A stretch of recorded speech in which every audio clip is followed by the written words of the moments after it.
So let's go to news item number 4. It's about IBM. And IBM muscles up their interactive experience, coming to us again from our folks over at DCG. And it's really talking about IBM scooping up digital marketing agencies. They're buying them up like hotcakes these days. They are. Indeed they are. And the New York-based tech giant just acquired its 3rd digital marketing agency in 1 week. It bought ECX.io, a Germany-based agency that becomes the latest in their acquisitions as they start to grow IBM's Interactive Experience digital agency.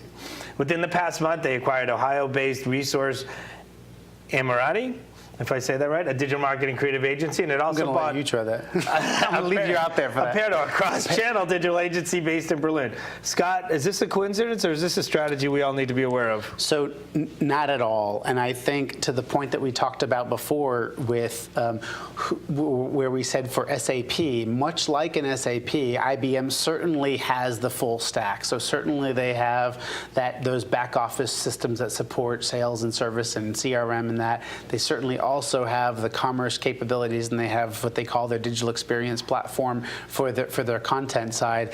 And they don't want there to be a question about how they're going to help their customers basically use that entire stack. And so IBM Global Services has talked last year, I think we talked about it in this show, that they pledged to hire 5,000, to grow their force by more than 5,000 people over the course of the next couple of years.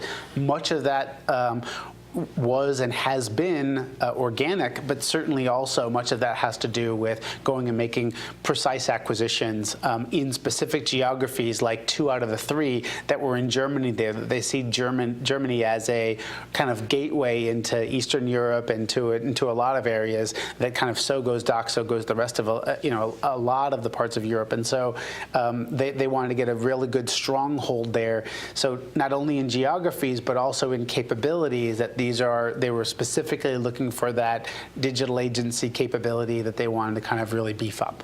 So, I mean, clearly it's not a random act here, but as you start to think of their strategy, as we start to look forward and project a little bit, and you're thinking, okay, how does this affect us? Where will we see them go? We'll do more acquisitions, clearly.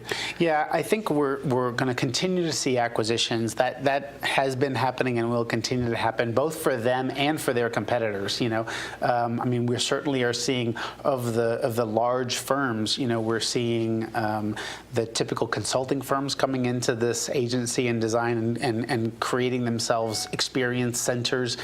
So you look at the Wipros of the world and the Tatas of the world and the HCLs of the world all kind of getting more agency-like or buying up agencies. You're seeing the Deloitte in Deloitte Digital and the Accenture Interactive and Accenture Digital also going and growing their design capabilities. And we see no difference here from IBM Global Services, who are going creating this interactive notion as well. So these are not the first. There have been a number of them, but I don't think they're going to discontinue. But I think Tiffany's point in this article that she writes is that they are doing 2 things clearly here. One is creating this experience design capability, and 2 is they're getting into high performing markets that are going to be growth areas for them.